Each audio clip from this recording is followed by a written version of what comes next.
Friday, Friday. It's Friday. Hope everybody's having a great day. Friday morning edition, Daily Market Commentary. I'm your host, Chuck Fulkerson. We're going to do what we do each and every Monday, Wednesday, Friday here on YouTube, looking at our S&P, NASDAQ, crude oil, and gold markets for potential trades from an educational perspective. Interesting day yesterday as we saw a bit of a rally up. We saw a pretty big bullish day overall. And so what does that mean for us going forward? Before I get started, real quick, I want to remind everybody that this Sunday starts our free preview week. So go to tradersarmy.com to learn a bit more, and you can access our free preview week. All you need to do is have a free membership. Corey and I look forward to having you join us then. All right, let's go ahead and dive in. So in the ES, up 17 points this morning. One of the things that I want to point out is I want to switch over from the ES to the SPY. And the reason I'm moving over to the SPY is because I'm going to take a look at volume, and I don't have quite as many lines on the SPY either. And we had a gap up yesterday, but the thing that I want to pay attention to is that we've been unable to put in a new lower low, and we've had 1, 2, 3, 4, 5, 6, 7, 8 days since our last low that was established on the daily charts.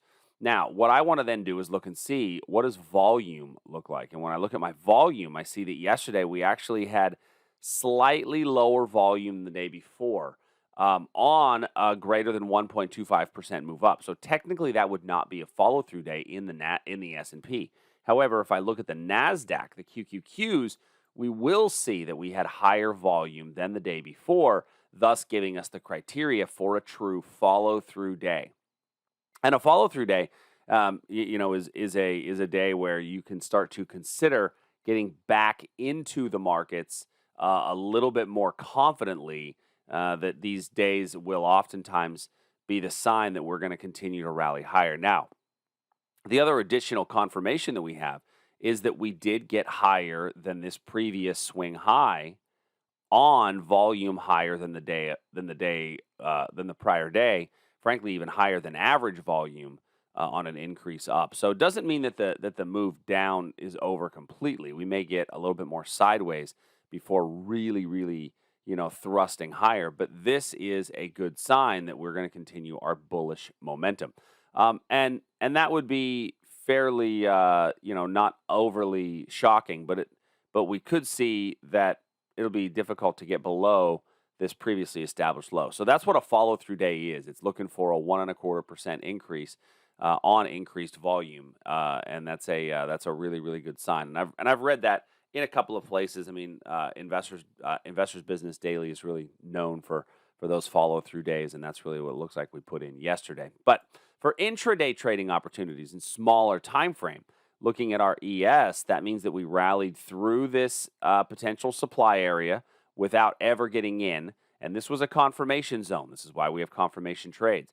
We did come to this one here yesterday at the end of the day. I will tell you we based a little bit in front of the level, but now on my 4-hour, if I take a look at my 4-hour chart, I've definitely put in a higher swing high and a higher swing low. And so I've got a higher swing low right through here and a higher swing high. So that tells me that I can very easily be a buyer at this point. And so I'm going to remove this upper level, which I removed it, but we're basing in front of the level anyway, making it the kiss of death. So remove that particular level, and I'd want to look below me for a quality area of demand. Let me remove this study. I'd want to look below me for a quality area of demand as an opportunity to get long. And in reality, I see that this is the best level right down in here, formed at right around the London Open. Strong move away. That's 43.85 by 43.81. So we're fairly far away from that price point at this stage. And I wouldn't be surprised if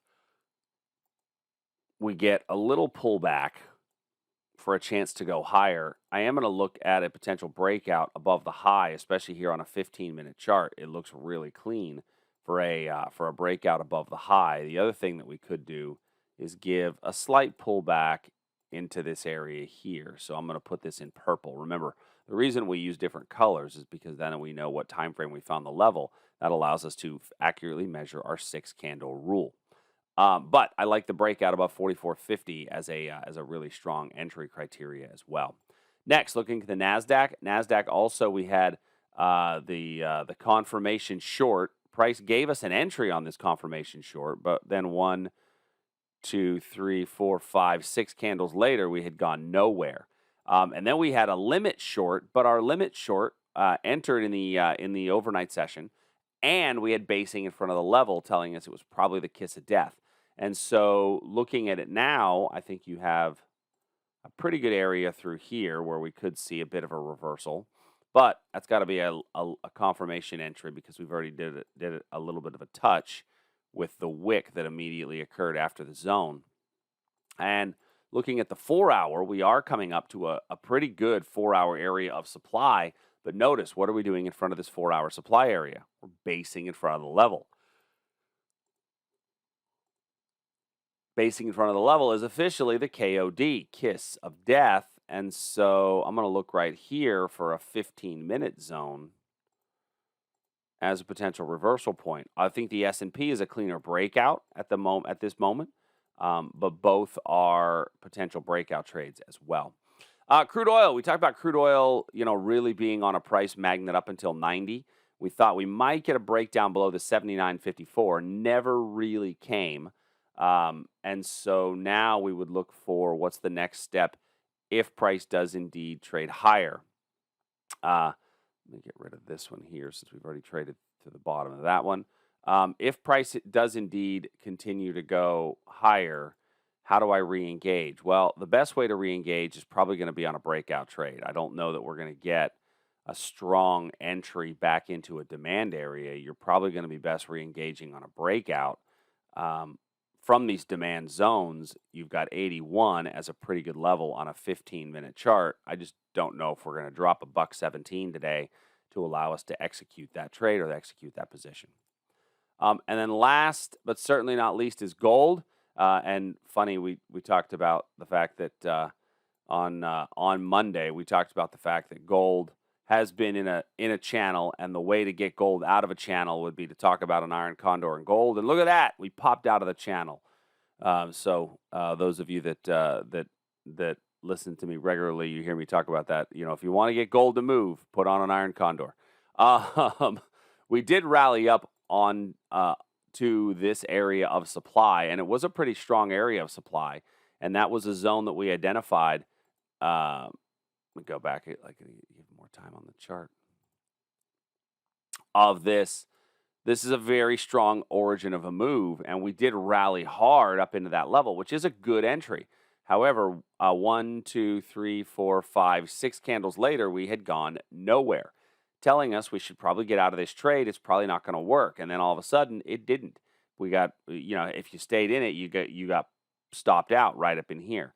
And so with that being said, now that we're seeing a little bit more strength in the overall markets, this thing has sold off pretty hard in gold, and we're seeing some fairly big, news-driven candles. So I'm going to go down actually to the origin of this news-driven candle where we had this big move up.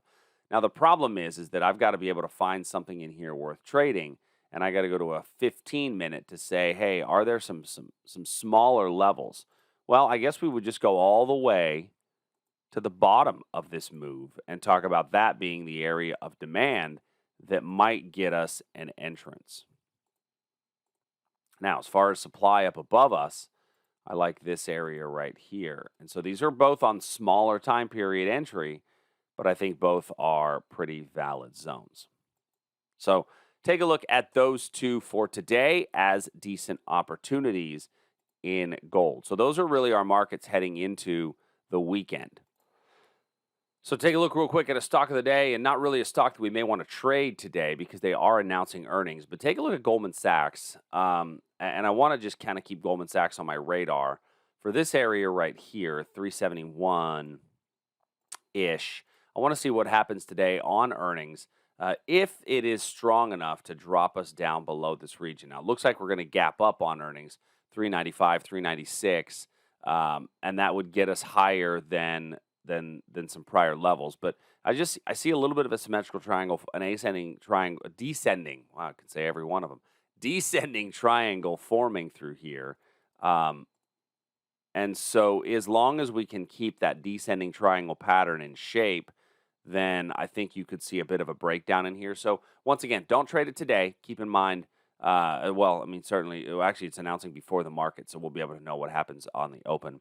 And so keep an eye on it for later today. But that's all I have, everybody. I look forward to seeing you Sunday night in our live trade room. Once again, feel free to join us. I can't wait to have you there. Come on in and see what we do. And I will talk to you soon. See ya.